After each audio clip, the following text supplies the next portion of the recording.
Hey guys, this is RangerJoes back with the fourth installment of the new Armored Kill maps. This is Armored Shield.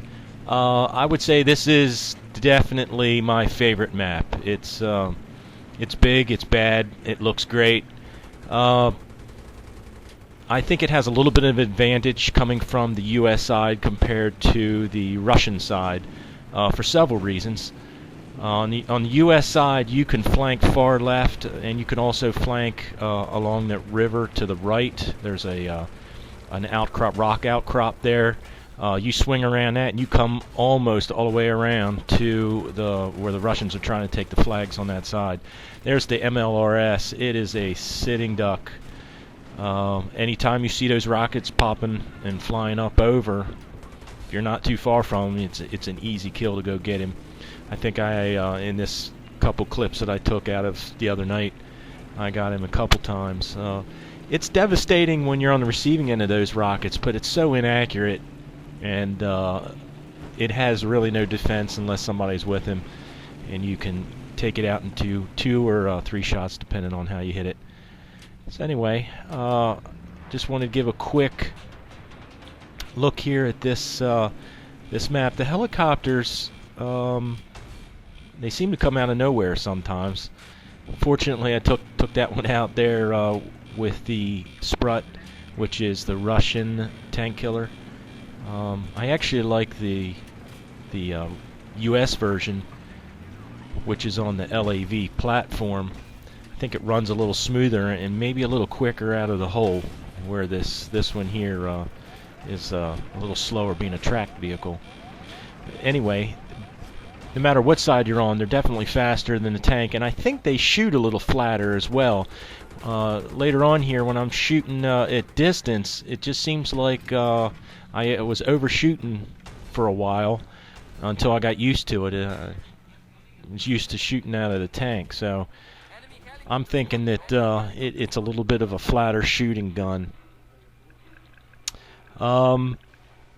I've been up in the AC-130 on this map once, and it is just like the other maps. You don't pay a whole lot of attention to it until you hear those howitzer rounds hitting around you, and they can make for a little bit of a tough time if he's close enough and get some good shots on you. So I need to get up in there and you don't fly it, but ride in it and use it a little more and get used to it. I think it can be pretty devastating. This game the other night I was in a couple games actually, and these are clips from those games, so this isn't just one round. But it's definitely major tank battles out in the middle here. If you can get around one of these rocks and use them to kind of shield you and mask your tank a little bit, or that tank killer, it definitely will run in your advance. Not a whole lot of people are using the SOFLAMs here yet. It definitely could make life rough out in the middle, especially if you have enough out there on foot that can get those rockets up and on you.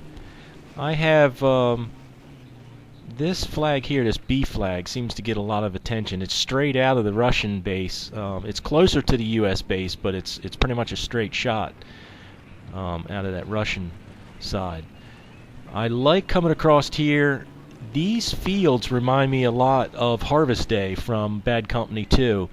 They're kind of like pastures, fenced-in pastures, where the fence and the hedgerows are higher than the field themselves, so it gives you a little bit of protection or cover, I guess you would say, and concealment. But yeah, it does remind me a little bit of Harvest Day. I really liked that map in Bad Company 2. But I find a lot of times you're so busy with fighting on the ground here with foot soldiers, infantry, and other tanks that you kind of forget about the helicopters, and they're on you. So here I switched from being in the tank killer in the vehicle to being on foot. I was going to try to see if I couldn't swing around on them.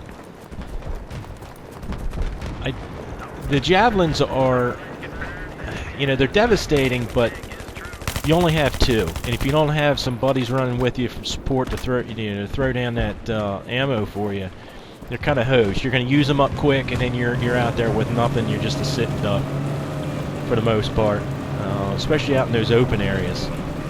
I tend to try to push hard left around the edge or around the right. This map is very circular. It's kind of a big circle, and I want to flank as much as possible. I want to come around on them and try to get them from the side or from behind if I can. Here, this was a little interesting. I had some targets there. If you notice, when I fired at it, it went right over them. And a tank that would have been right on. I get a lock here, and I notice it's a tank. I shoot, I get a hit on him. I hear the rockets coming. I come around this rock here, which should have probably hit into the rock. And look at that. I went to 29% and then killed 0. And there's no way the tank got a shot on me, so it could have only been the missile at the most. So I don't know what's going on there. If anybody can figure that one out, how he took me out in one shot like that. I didn't even think it was going to hit me. I figured it hit those rocks. But nonetheless, it took me out. So here I'm pushing far right. I was pushing the far left there for a while and was having a lot of success. This side here has this rock outcrop here, and you come around that and they don't even know you're coming around on them. It's pretty good, and there's a flag right over here. You can take that and then go down towards the closer ones, towards the Russian spawn. But I was taking some long shots here just to see. The problem with that is usually they're moving, or by the time you get that round out there, they have moved, and you're not going to get a hit. But I like these LAV platform tank killers. They're fast, and they move pretty quick from standstill as well, where the tank is a bit slow getting going. Couldn't save that guy there. That sniper went up there and took him out, but I got a little payback for him. But I really like this map. As an infantry foot soldier, there's a lot of places out here that you can hang out, hide. But you definitely need to bring your squad and have some support. Bring the engineers. Even have an infantry guy or two to revive. I'm not big on the recon class. If you've watched any of my other videos, you'll know that. Mainly because most of the people that go out as recon don't play that class the way it should be. They don't support their squad or their team most of the time. They're just out there to get their KD, and that's about it. And I'm not saying that's everybody, but that's a vast majority of the people go out there as recon. So I always enjoy when the opportunity exists that I can get their dog tags. I don't know. It's just me. Anyway, I did put a few clips here. I don't know how I missed that tank.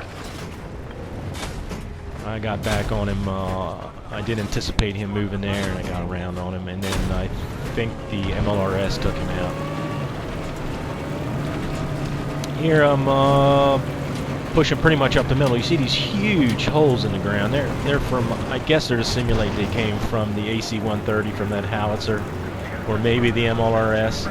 I've seen guys hiding in those holes. You don't even see them because they're pretty deep. And if you're going over in a vehicle, it does pop you up and down pretty good. One thing you don't have on these vehicles that you do in real life is you do not have a stabilized gun.